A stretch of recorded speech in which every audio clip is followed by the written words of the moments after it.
নমস্কার বন্ধুরা, আজ আবার চলে এলাম একটা নতুন রেসিপি নিয়ে। সময়টা এখন বর্ষাকাল, তাই বাজারে বিভিন্ন রকম শাক পাওয়া যাচ্ছে। আজকে তাই আমি আপনাদের জন্য নিয়ে এলাম একটা খুব স্পেশাল বাঙালিদের জন্য পুঁই শাকের চচ্চড়ি। তো চলুন দেখে নেওয়া যাক রেসিপিটি। আমি এখানে আলু, পটল, কুমড়ো আর একটু বেগুন এইগুলো সব দিয়ে একসাথে পুঁই শাকের চচ্চড়িটি বানাবো। সবজিগুলোকে ভালো করে ধুয়ে নিয়ে একে একে কেটে নেব। সাইজগুলো একটু বড়ই রাখবো, কারণ পুঁই শাকটা হতে একটু সময় নেবে, তাই সেই সময় সবজিগুলো সিদ্ধ হয়ে যাবে। একে একে সব সবজিগুলো কাটা হয়ে গিয়েছে। এবার পালা পুঁই শাকটা রেডি করে নেওয়ার। পুঁই শাকটা আমি আগেই ভালো করে ধুয়ে কেটে রেখেছি। পুঁই শাকের মোটা ডাঁটাগুলো একটু মাঝখান থেকে চিড়ে দিলাম, যাতে এইগুলো ভালো সিদ্ধ হয়ে যায়। এবার সব সবজিগুলোকে জল থেকে তুলে একে একে এই থালাটাতে সাজিয়ে নিলাম। গ্যাসে কড়াই বসিয়ে কড়াইতে তেল দিয়ে দিয়েছি। তেলটা একটু ভালো মতো গরম হলে আমি বেগুনগুলো ভাজতে দিয়ে দেব। বেগুনগুলো ভেজে তুলে নেব।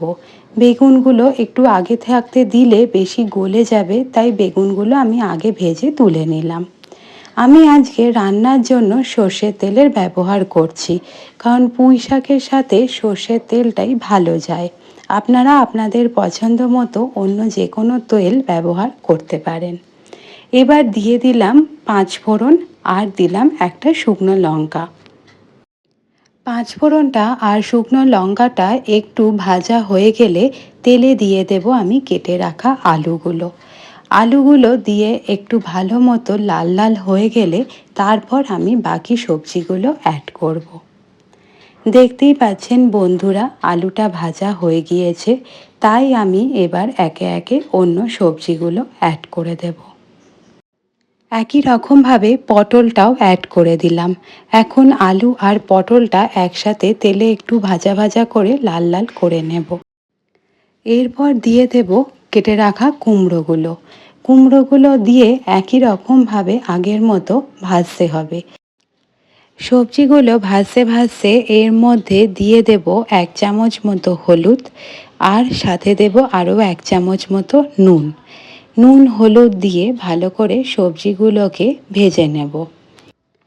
সবজিগুলো ভাজতে ভাজতে হালকা লাল রং নিতে শুরু করলে আমি এর মধ্যে পুঁই শাকগুলো অ্যাড করে দেব। আজ কিন্তু আমি এই রান্নায় কোনো জল ব্যবহার করব না। তার কারণ পুঁই শাক নিজেই সিদ্ধ হওয়ার সময় ঢাকা দিয়ে দিলে যে জল ছাড়বে সেই জলেই সবজিগুলো সিদ্ধ হয়ে যাবে। বন্ধুরা, দেখতেই পাচ্ছেন আমি এখানে পুঁই শাকগুলো সবটা দিয়ে দিলাম, ডাঁটা পাতা সবই। পাতাগুলো কিন্তু পুঁই শাকের খুব কুচি কুচি করে কাটার দরকার হয় না। পুঁই শাকটা মোটামুটি বড় পাতাগুলো 1-2 টুকরো করে কেটে নিলেই যথেষ্ট।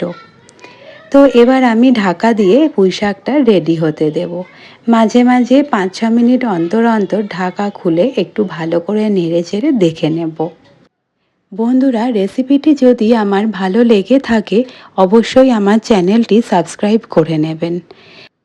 সবজিগুলো এখানে মোটামুটি সেদ্ধ হয়ে গেছে, তাই আমি এবার ভেজে রাখা বেগুনগুলো এর মধ্যে দিয়ে ভালো করে নেড়ে চেড়ে আবার ঢাকা দিয়ে খানিকক্ষণ রেখে দেব। পুঁই শাকটা এবার মোটামুটি রেডি হয়ে গিয়েছে। আমি এবার একে একে অ্যাড করে দিলাম এর মধ্যে ঘি আর ভাজা মশলা। ভাজা মশলার রেসিপিটি আপনারা আমার চ্যানেলে শর্টস ভিডিওতে পেয়ে যাবেন। আবার একটু ভালো করে এদেরকে নেড়ে চেড়ে নিয়ে এর মধ্যে দিয়ে দেব 1 চামচ মতো চিনি। ব্যাস, চিনি দিয়ে রেডি আমাদের আজকের পুঁই শাক চচ্চড়ি। বাড়িতে যদি আপনাদের বড়ি বা কাঁঠাল দানা থাকে, এই সময় কাঁঠাল দানা সবার ঘরেতেই মোটামুটি থাকে, অবশ্যই অ্যাড করে দেবেন। আমার ঘরে ছিল না, তাই আমি অ্যাড করতে পারলাম না। দিলে কিন্তু স্বাদটা আরও সুন্দর হয়। এবার চটপট বাটিতে তুলে এইগুলোকে পরিবেশনের জন্য রেডি করে নিলাম। ধন্যবাদ বন্ধুরা এতক্ষণ সাথে থাকার জন্য। যদি রেসিপিটি আপনাদের ভালো লেগে থাকে অবশ্যই কমেন্ট বক্সে কমেন্ট করে জানাতে ভুলবেন না। আবার দেখা হবে আরেকটি নতুন রেসিপি নিয়ে। ততক্ষণ সাথে থাকবেন, পাশে থাকবেন।